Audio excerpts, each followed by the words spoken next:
Hello and welcome back to another episode of Critical Reactions with your host, Bryan.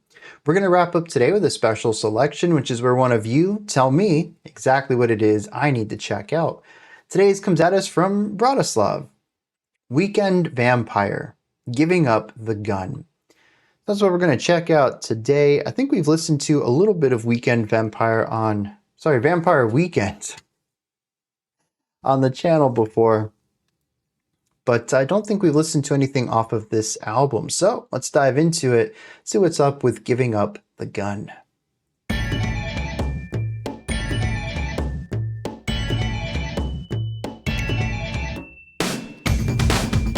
It's a pretty fun back and forth there. I like the bells.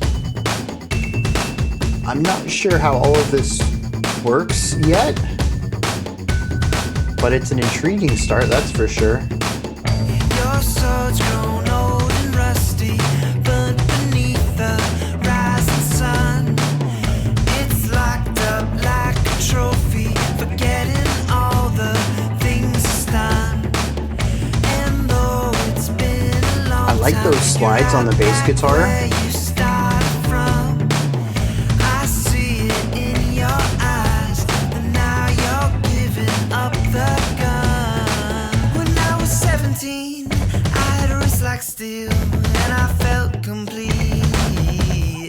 And now my body fades beyond a brush rate, and I'm obsolete. One, two. It's a lot of this trading off two beat ideas. I cut the cannons down. My ears are blown to bits from all the rifle hits, but still I crave that sound.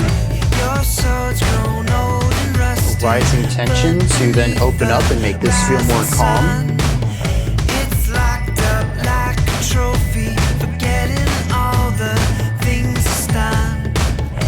And though it's been a long time, you're right back where you started from.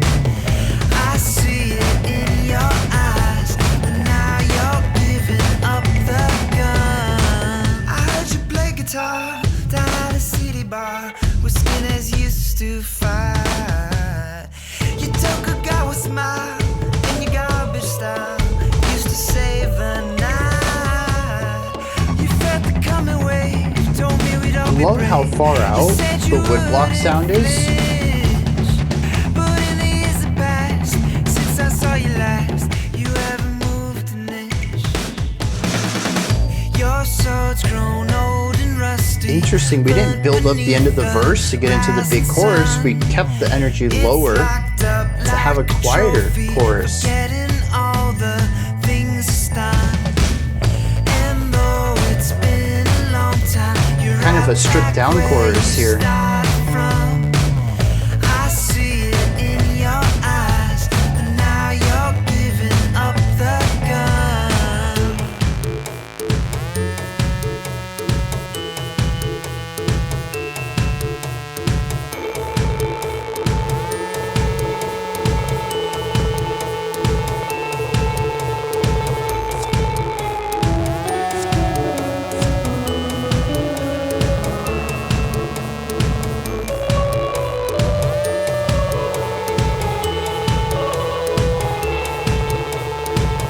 I see you shining your way.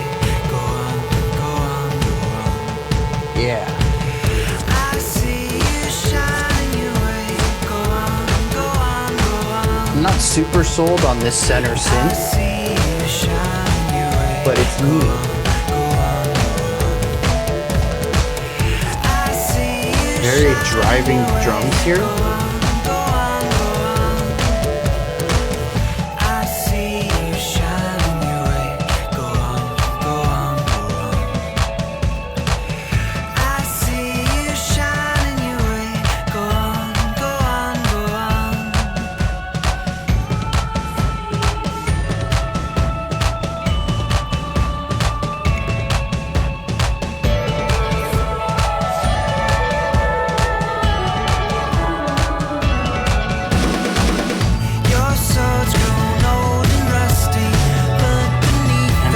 back to the chorus. This is the fourth time through the chorus, right? Like a trophy,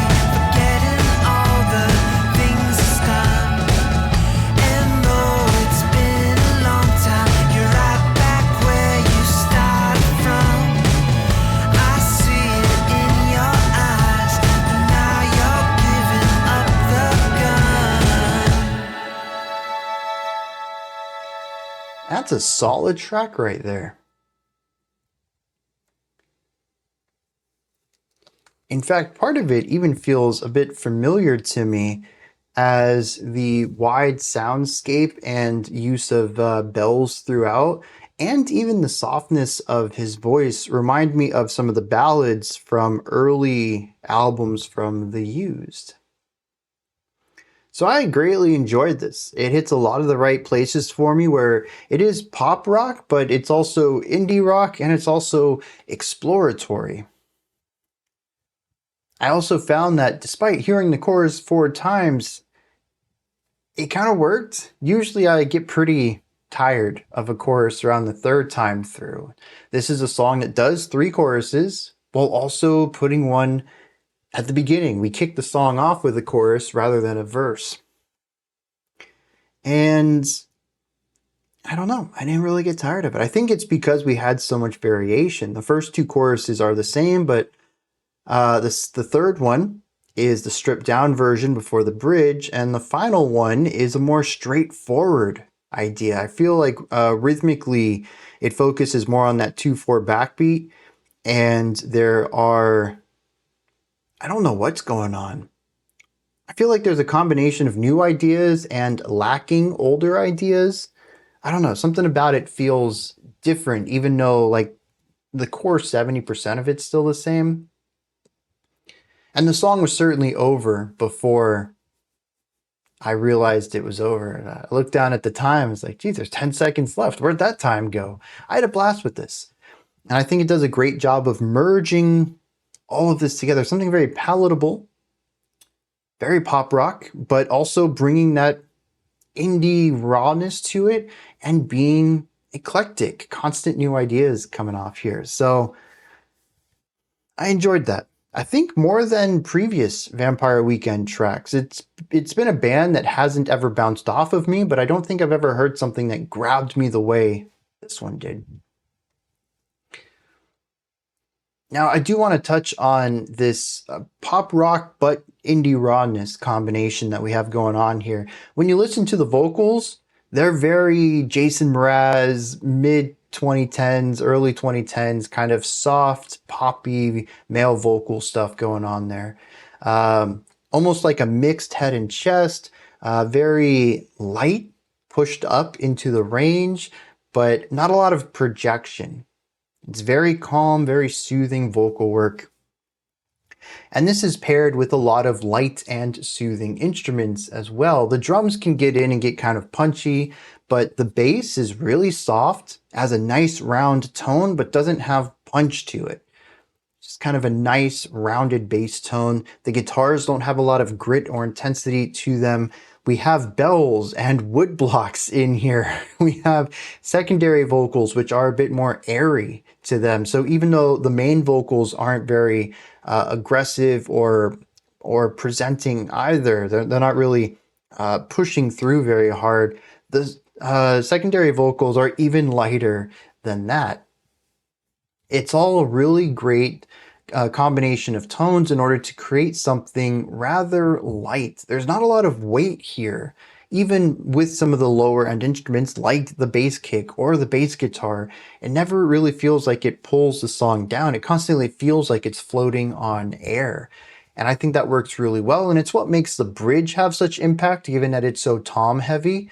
It brings a loud resounding boominess to it, something a little more low end and earthy, like our feet are back on the ground for a moment. It is all exceptionally palatable, really well done in production. Every instrument is discernible. There's a large amount of space here. I mentioned at one time just how far away the wood blocks are to the side. The bells have distance from the vocals. High fidelity production with a very large soundscape. But there's also noise elements in here. We do get a little bit of a gritty guitar at times. The bridge does bring in that sort of gritty, compressed synth for quite a while. As we go through the bridge, there's just more and more layers going on. It becomes a bit cluttered in there, which is a big contrast from the clarity and openness that the rest of the track has. The end of the first verse has this rising, almost white noise on the outsides. There are a lot of grittier, staticier, noisier components to this track that do dirty up a rather clean and clear and pristine sound overall. I find that to be a really interesting combination, and I think it's all used very tastefully. I think that the cleaner side of things might be too clean for the metalheads of the community, but I do think that we have a nice balance here between the two sides. And I really appreciate the ways they come together, and at least for me, seeing the purpose of the grit and the purpose of the cleanliness, sure, but clean singing and clean sounds are sort of a de facto production in mainstream music. While there is certainly a lot of noisier, grittier, harsher musics out there, and it's probably actually, I'd be curious. I mean, it's impossible at this point with all of the independent and bedroom artists out there to get any sort of accurate ratio, but I'd love to know how many more people are making clean music versus grittier, noisier, distorted, experimental stuff. But anyways, in the realm of the mainstream, the cleaner sound is certainly more dominant. And so I feel like I have to, at least in my mind, I don't have to justify that as much because it's just the way a lot of music is. But also from the perspective that I don't like grit. I don't like distortion and noise and just for noise sake. Like, it needs to have a reason for me. Whereas clean singing is, again, a sort of default. It's the way things are. My brain doesn't need to justify that because it sounds good by default. Which I know is all subjective. Don't come at me in the comments for that. But I do like how I can perceive why these gritty parts come in, what they're doing artistically to the music, how they're thematically appropriate. Because they do create contrast and dissonance and tension, which helps the moments of clarity kick in and have impact. I mean, coming off of that first verse with the white noise coming in on the sides and then it emptying it out and having this feeling of refreshingness in that chorus afterwards, that's phenomenal. I love that. It's little things like that that absolutely work. Now, this is a song that keeps things fresh, and I think a lot of that comes down to the sheer instrumentation. The two verses are pretty similar, but we have different instruments in them. The first one's very bell heavy with the bass and the guitar. The second one features the bass guitar to a lesser extent. We have wood blocks out to the sides. We have a synth in there as well, and we do have secondary vocals, if I remember correctly, in that second verse. The first two choruses, the intro and the one after the first verse, are almost identical, if I remember correctly, but as I mentioned earlier, we get to that third chorus and it's a stripped back version of it. We don't have any of the auxiliary ideas and it feels a bit empty and devoid of extra sounds. It almost feels quiet, as if the birds stop chirping when you're at a park and you notice it and it's like, well, that's a little unsettling. That's kind of what that chorus felt like to me. I was so used to hearing it with the ornamentation and now it was missing. The bridge brings about a very different vibe, and this brings us to a final chorus that is slightly different from the other choruses. There's always some evolution going on, not really of composition, but of production, of having so many different layers. Well, what if we did a chorus with just these layers? What if we did one with just these layers? What if we removed all of that and just had the foundation to it? It ends up creating something that can be very traditional in let's bounce back and forth between a verse and a chorus while still having a bit of a linear momentum throughout. I think the last thing I want to bring up then is the bridge, which this is a slow burn in the middle of a pop rock track, which I find really interesting. We bring the energy down, we start to layer on some instruments, we bring in the vocals, they're just It's like one or two lines just repeated over and over and over and over. There's some nice harmonies in here, but to me, this whole section is about building up. And maybe this is why the final chorus feels as fresh as it does, because this is a very claustrophobic section. Not compared to the larger scope of music, but compared to what we've heard in this track, there's a lot of things going on, filling a lot of space. And the more it goes on, which I will say this kind of felt like it went on just a tad bit too long, but it needs that time to keep adding new ideas to really sit within this noise, this conglomeration of sounds, so that when we get into something a bit more directed, a bit more spacious, you can really feel that openness.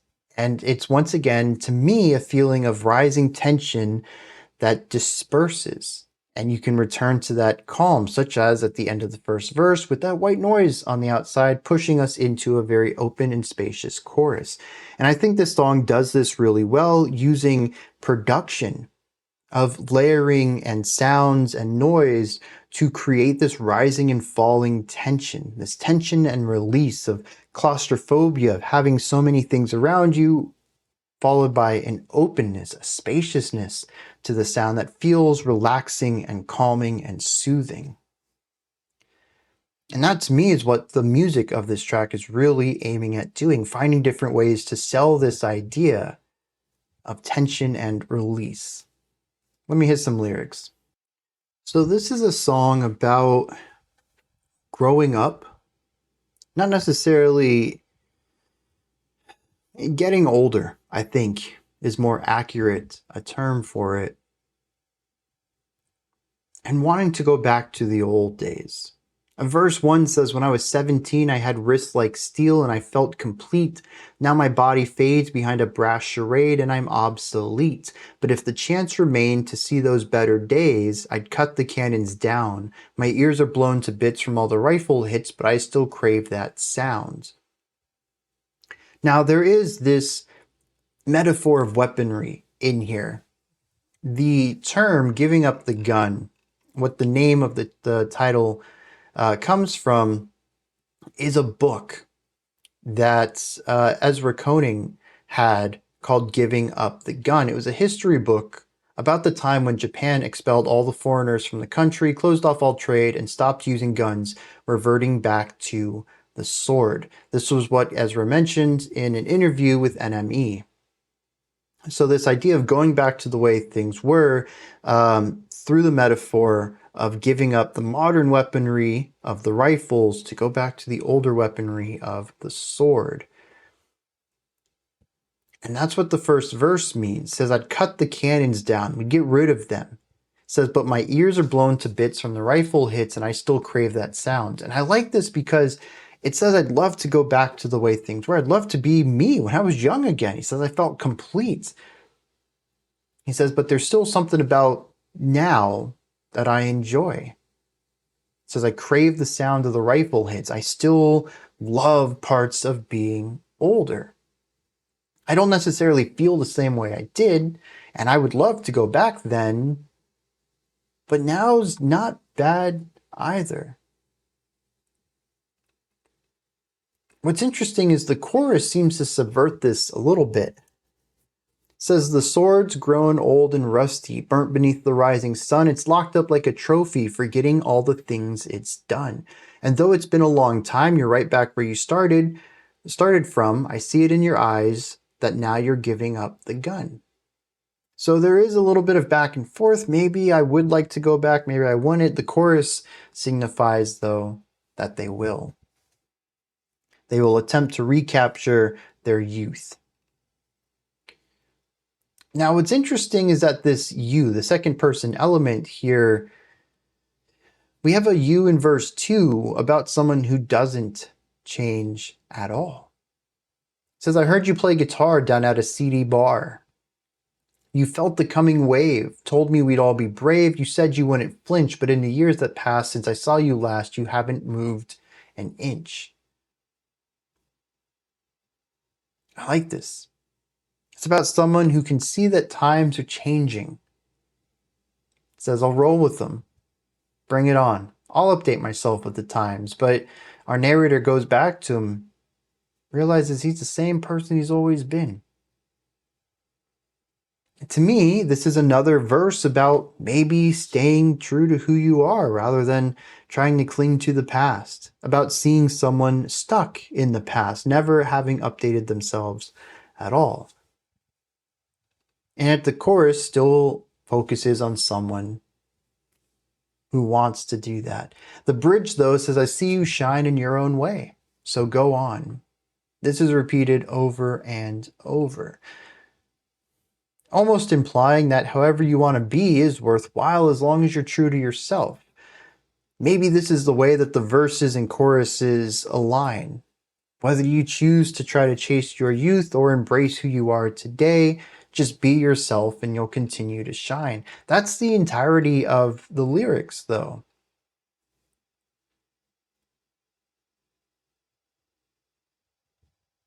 I've been trying to figure out how the music ties into this, the feeling of updating oneself, about wanting to be who you were in the past, and this internal struggle.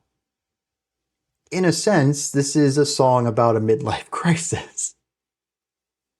And musically, I don't get any of that. This is a very fun, light song with elements of tension that always resolve. Anytime there is any sort of uncertainty, it's immediately followed by clarity. The most tense part of the track is the bridge, which is the shine your own way section, which seems to be the most optimistic lyrically, but the tensest musically. Maybe that tension is supposed to apply to it. The music is at its least mainstream, least palatable there. The song is saying, be who you want to be. Maybe that's the ways that's aligned. Part of me kind of wishes the song would have just ended there, as we have taken the struggle and found a path to view the struggle positively. Coming back to the chorus seems kind of odd, and it is the fourth time in the chorus. I don't think we necessarily need that musically. The bridge kind of feels like the right way to have ended that, but that's just my opinion on the structure. But I'm not entirely certain about my lyrical dive either. I feel like I'm missing something. I'm not satisfied with my understanding of it. So I'm going to wrap this up. These are my thoughts on Vampire Weekend's Giving Up the Gun, but what are yours? What's your takeaway from this? What's your opinion on it? How do you interpret these lyrics? Let me know and put any other thoughts, opinions, or perspectives you have into the comments section below. Above that, in the description box, you'll find a link to Linktree. Takes you here. You can find links to my music, ways to support the channel, a link to the Discord server, and so much more. Above that, if you could, like, subscribe, and ring the bell. I greatly appreciate all three of those. That wraps it up for today. I'll be back tomorrow, though, 5 p.m. Eastern Standard Time, 9 p.m. UTC, as usual. Until next time, remember to be critical, not cynical, of the music you listen to, and have a fantastic morning, afternoon, or evening, whenever you choose to watch my videos.